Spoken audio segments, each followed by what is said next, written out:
मानव विकास का वर्णन करने वाले डार्विन के नेचुरल सिलेक्शन के सिद्धांत के 164 वर्ष बाद अब नेचर के नए नियमों को प्रस्तावित किया जा रहा है। वैज्ञानिकों ने यह कहते हुए नया सिद्धांत प्रस्तावित किया है कि मानव विकास का वर्णन करने वाला डार्विन का सिद्धांत तो वास्तव में पूरे सिद्धांत का केवल एक छोटा सा हिस्सा मात्र है।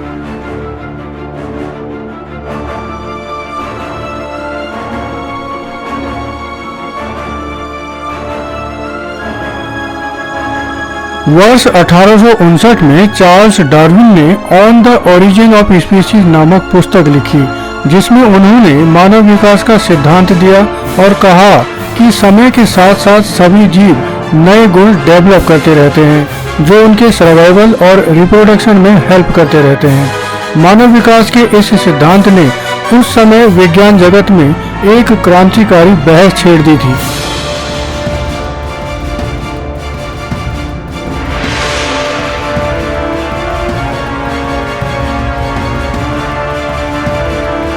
डार्विन के सिद्धांत के 164 वर्षों के बाद अब 9 वैज्ञानिकों और दार्शनिकों ने नेचर का एक नया सिद्धांत प्रस्तावित किया है, जिसमें डार्विन के सिद्धांत को एक विस्तृत परिघटना का हिस्सा मात्र बताया गया है। यह परिघटना अणुओं, खनिजों, ग्रहों के वातावरण, ग्रहों, सितारों और उनके पार भी घटती है।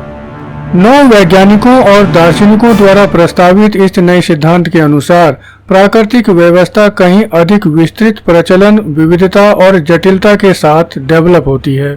यह research paper proceedings of the national academy of sciences पत्रिका में law of increasing functional information नाम से पब्लिश हुआ है, जिसमें कहा गया है कि विकसित होते लिविंग और नॉन लिविंग सिस्टम्स अलग अलग तरह के ढांचे बनाते हैं जो आपस में कम्युनिकेट करते हैं। मॉलिक्यूल या सेल जैसे ये ढांचे लगातार डेवलप होते हैं। उदाहरण के तौर पर जैसे सेल्स टूटती हैं और नई सेल्स का निर्माण होता है। इन सभी ढांचों के अलग अलग कार्य हो सकते हैं और इस कारण लगातार डेवलपमेंट होता रहता है।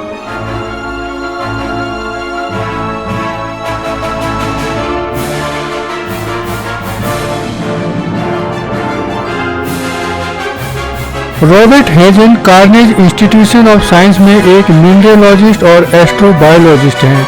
रॉबर्ट हेजन भी उन 9 वैज्ञानिकों और दार्शनिकों में से एक हैं जिन्होंने यह रिसर्च पेपर लिखा है।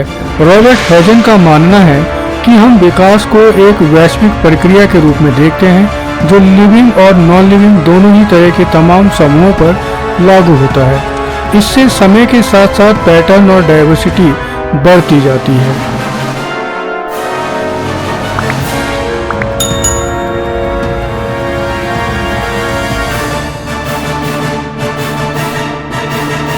रॉबर्ट हेजन के अनुसार हमारे पास स्थापित नियम हैं जो दिन प्रतिदिन की इन प्रक्रियाओं का वर्णन करते हैं, जैसे बल, गुरुत्वाकर्षण, चुंबकीय बल, ऊर्जा या विद्युत आदि के नियम। लेकिन अकेले अपने आप या सब मिलकर भी ये नियम इस प्रश्न का उत्तर नहीं देते कि हमारा यूनिवर्स लगातार और अधिक विविध और जटिल क्यों होता जा रहा है। यह विविधता और जटिलता अणुओं से लेकर खनिजों तक और अन्य स्तरों पर बढ़ती है।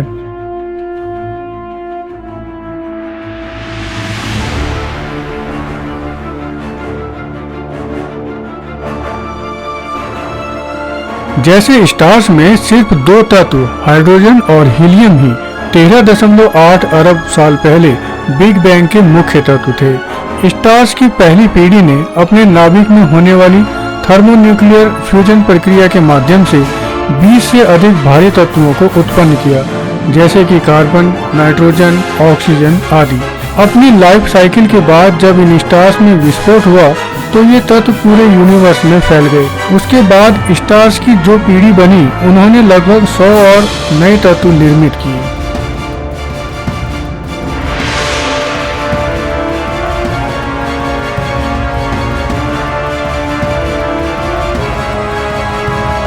इसी प्रकार पृथ्वी पर जीवित तत्वों की जटिलता लगातार बढ़ती रही और वे यूनिसेल्युलर से मल्टीसेल्युलर होते चले गए। रॉबर्ट हेजन का कहना है कि इमेजिन कीजिए कि एटम्स और मॉलिक्यूल्स का एक ही सिस्टम खरबों तरह से अलग अलग सिस्टम में उपस्थित हो सकता है। इनमें से बहुत कम ही सिस्टम काम करेंगे, अर्थात उनकी कोई बेनिफिशियल भूमिका होगी और नेचर उन्हीं बेनिफिशियल इक्वेशंस का उपयोग करेगी। नेचर द्वारा इस सिलेक्शन को वैज्ञानिकों ने 3 कैटेगरीज में बांटा है, अर्थात नेचर 3 कॉन्सेप्ट्स पर सिलेक्शन करती है: लगातार बने रहने की क्षमता, विकास करने की सक्रियता और वातावरण के अनुरूप ढलने के लिए विशेष गुण प्राप्त करने की क्षमता। चलने, तैरने, उड़ने और सोचने की क्षमताएं इन्हीं विशेष गुणों के उदाहरण हैं। मानव प्रजाति तब विकसित हुई जब जैव विकास के दौरान चिंपैंजियों से पृथक होकर इंसानों ने खड़े होने जैसे विशेष गुण प्राप्त किए, चलना सीखा और उनके मस्तिष्क का आकार बढ़ा। माइकल वांग कार्नेज इंस्टीट्यूशन में ही एस्ट्रोबायोलॉजिस्ट हैं और इस रिसर्च पेपर के मुख्य लेखक हैं। माइकल वांग के अनुसार यह रिसर्च इम्पोर्टेंट है क्योंकि यह प्रक्रियाओं में उपस्थित यूनिवर्स को समझाता है। इस तरह के सिद्धांत के प्रतिपादन की इम्पोर्टेंस ये है कि यह हमारे यूनिवर्स को निर्मित करने वाले विभिन्न सिस्टम्स के विकास के व्यवहार को समझाता है और संभवतः यह प्रिडिक्शन करने में हमारी हेल्प करे कि एक दूसरे से अनजान सिस्टम किस तरह विकसित होंगे, जैसे कि शनि के चंद्रमा टाइटन पर ऑर्गेनिक केमिस्ट्री कैसे काम करेगी।